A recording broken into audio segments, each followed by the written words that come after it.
تبارك الذي نزل الفرقان على عبده ليكون للعالمين نذيرا.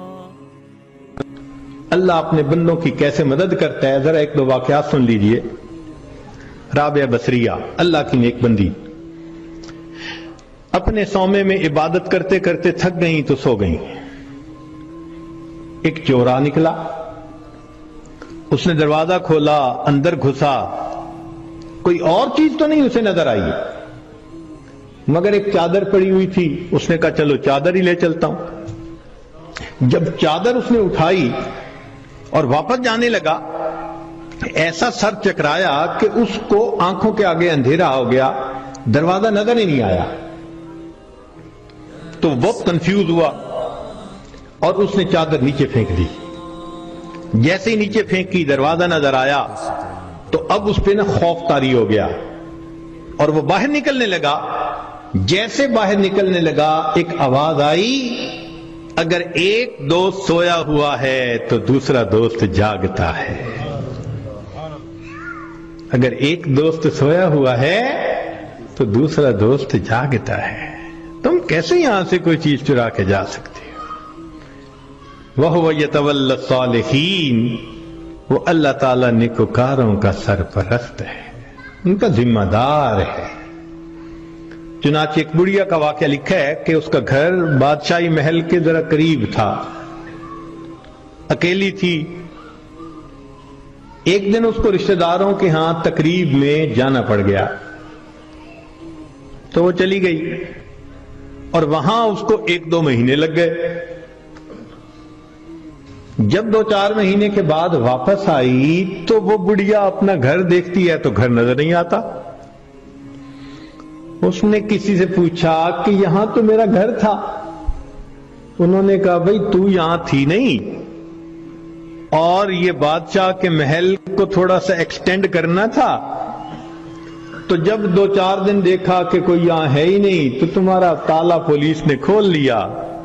اندر بھی کچھ اتنا تھا نہیں تو تمہاری کوٹھڑی کو گرا کے بادشاہ کے محل کی ایکسٹینشن کر دی گئی. تو جب اس بڑھیا نے یہ سنا نا کہ تم تو یہاں تھی نہیں اس لیے تمہارے گھر کو گرا دیا گیا، تو بڑھیا نے آسمان کی طرف دیکھ کے کہا اللہ میں تو یہاں نہیں تھی، تو یہی تھا. میں یہاں نہیں تھی، تو یہی تھا. یہ لفظ اس کے کہنے تھے کہ جو ایکسٹینشن کی ہوئی عمارت تھی اس کی چھت زمین کے اوپر آ گئی. نیک لوگ دنیا میں لاوارث نہیں ہوا کرتے، اللہ ان کا وارث ہوتا ہے. اگر ہمیں اپنے والد کے وارث ہونے پہ اتنا اطمینان ہوتا ہے، بیوی کو خاوند کے وارث ہونے پہ اتنا اطمینان ہوتا ہے، تو اگر کسی کا وارث اللہ رب العزت بن جائے تو سوچو پھر اس کے کیا مزے ہوں گے. اس کی مثال یوں سمجھیے کہ ہم نوجوان کالج یونیورسٹیوں میں پڑھتے ہیں نا، تو اگر تو ان کا جی پی اے بہت اچھا ہو تو فل اسکالرشپ مل جاتا ہے، اور فل اسکالرشپ والے بچے کو پڑھنے میں کوئی دقت ہی نہیں ہوتی. وہ جی مجھے فل میڈیکل ڈگری کرنے کے لیے اسکالرشپ مل گیا، مجھے کوئی فکر نہیں. اور جس بندے کو اسکالرشپ نہیں ملتا اس کو میڈیکل کرنا قرضوں کے بوجھ میں دب جاتا ہے بیچارہ. ہم نے بچوں کو دیکھا ان ملکوں میں ساری عمر نوکریاں کر کے بڑھاپے تک اپنے زمانے طالب علمی کے قرضے اتارتے رہتے ہیں.